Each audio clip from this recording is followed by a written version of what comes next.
तर मित्रांनो, Marathi वर्डच्या decoding of Mahabharat या सिरीजमध्ये आपलं स्वागत आहे. मागच्या एपिसोड पर्यंत आपण असं बघितलं होतं की गंगा ही भीष्मांना घेऊन शांतनूकडे आली आणि शांतनूकडे भीष्मांना सुपूर्द केलं. त्यानंतरची पुढची गोष्ट आपण या पाठमध्ये बघणार आहोत. भीष्म हे हस्तिनापुराचे युवराज झालेले होते आणि सर्व राज्यकारभार हा भीष्मांकडे म्हणजे देवव्रतांकडे सुपूर्द केलेला होता.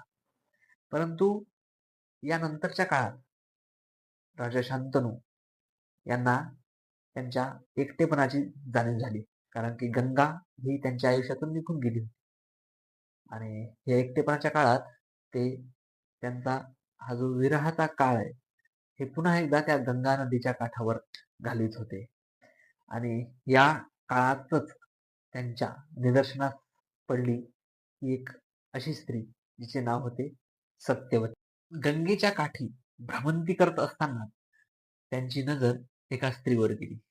तिचे नाव होते सत्यवती. आणि या सत्यवतीचे सौंदर्य पाहूनच राजा शांतनू सत्यवतीच्या प्रेमात पडले. सत्यवती ही त्या गंगेच्या काठावर राहणारे मच्छीमार लोक होते. त्या मच्छीमार लोकांचा जो एक प्रमुख होता त्याची ती मुलगी होती. सत्यवतीचे लोभस रूप पाहून राजा शांतनू सत्यवतीच्या प्रेमात पडला. सत्यवतीच्या शरीरातून मासळीचा वास येत असे, म्हणजे जी काही पाण्यातली मासळी आहे त्यासारखा तिच्या शरीरातून वास येत असे, म्हणून तिला मत्स्यगंधा असे नाव आहे. आणि याच सत्यवतीवर आपल्या मराठीमध्ये एक छान सुंदर संगीत नाटक आहे मत्स्यगंधा नावाचं. खूप छान नाटक आहे, तुम्ही बघा, अवश्य बघा जाऊन.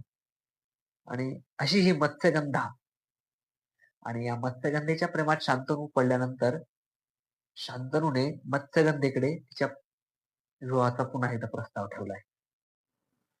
आणि या प्रस्तावाचा विचार हा सत्यवतींनी सांगितले की माझ्या विवाहाचा विचार हे माझे वडील करतील. आणि पुन्हा हाच प्रस्ताव घेऊन शांतनू हे सत्यवतीच्या वडिलांकडे गेले. आता एका राजाशी विवाह करण्यास नकार देण्याइतपत तिच्या वडिलांचे धैर्य नसावे, परंतु सत्यवतीच्या वडिलांनी या विवाहाकरिता एक अट ठेवलेली आहे. आता पुन्हा ती अटच आहे एक. ती अट अशी आहे की या विवाहानंतर सत्यवतीला जे मुलं होतील त्या ते मुलंच हे हस्तिनापुराचे सम्राट होतील, अशी एक अट सत्यवतीच्या वडिलांनी राजा शांतनू समोर ठेवलेली आहे. परंतु शांतनूंनी या आधीच भीष्मांना या हस्तिनापुराचा युवराज म्हणून घोषित केलंय. आणि आपल्या काही स्वार्थासाठी म्हणून आपण भीष्मांवर अन्याय करावा हे काही शांतनूंना पटत नव्हतं. त्यामुळे त्यांनी या विवाहाचा पुनर्विचार करण्यासाठी किंवा त्याचा विचार सोडून देण्यासाठी प्रयत्न सुरू केला. परंतु ते त्या काळात अधिकच बेचैन आणि अस्वस्थ वाटू लागले. आणि ही अस्वस्थता एक दिवस भीष्मांच्या म्हणजे देवव्रतांच्या लक्षात आली. शांतनू त्यानंतर उदास राहत होते, त्यांचं राज्यकारभारावर लक्ष राहत नव्हतं. आणि हे भीष्मांच्या लक्षात आलं. तेव्हा भीष्मांनी या अस्वस्थतेमागचं कारण शोधण्याचा प्रयत्न केला. आणि एक दिवस ते कारण शोधत असताना त्यांना या अस्वस्थतेचं कारण सापडलं. सत्यवती प्रकरणाचा शोध लागला आणि त्याने त्या प्रकरणाची पूर्ण चौकशी केली. परंतु एक अशी विचित्र अट पाहून तो थोडा व्यथित झाला.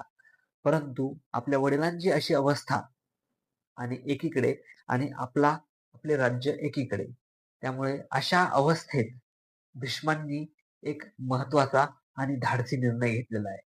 आणि या सर्व प्रकरणाला किंवा या निर्णयाला एक भीष्म प्रतिज्ञा असं या महाभारतात म्हटलं जातं. आणि आजही अशी कुठली जर त्यागाची गोष्ट केली किंवा खूप मोठा त्याग जर करत असाल आपण, तर त्याला भीष्म प्रतिज्ञा किंवा भीष्म त्याग असं म्हटलं जातं. भीष्मांनी सत्यवतीच्या वडिलांची अट मान्य केली आणि त्याच वेळी त्यांनी एक अशी प्रतिज्ञा केली. ती प्रतिज्ञा अशी आहे, की मी आजन्म ब्रह्मचारी राहील आणि मी आजन्म या हस्तिनापुराचा सेवक म्हणून राहील. आणि या अशा मोठ्या प्रतिज्ञेनंतर किंवा भीष्म प्रतिज्ञेनंतर शंतनूचा सत्यवतीशी विवाह झाला आणि या विवाहानंतर त्यांना 2 पुत्र झाले. त्यातला एक पुत्र म्हणजे चित्रांगद आणि दुसरा म्हणजे विचित्रवीर्य. चित्रांगद आणि विचित्रवीर्य यांच्या बालपणातच शांतनूचा मृत्यू झाला आणि पुढचा सर्व राज्यकारभार हा राणी सत्यवतींनी पुढे चालवला आणि त्यांचे 2 पुत्र म्हणजे चित्रांगद आणि विचित्रवीर्य यांना याचे युवराज म्हणून घोषित केले. आता या पुढचा काळ फार इंटरेस्टिंग आहे. आता या पुढच्या इंटरेस्टिंग पार्टकडे आपण वळूया.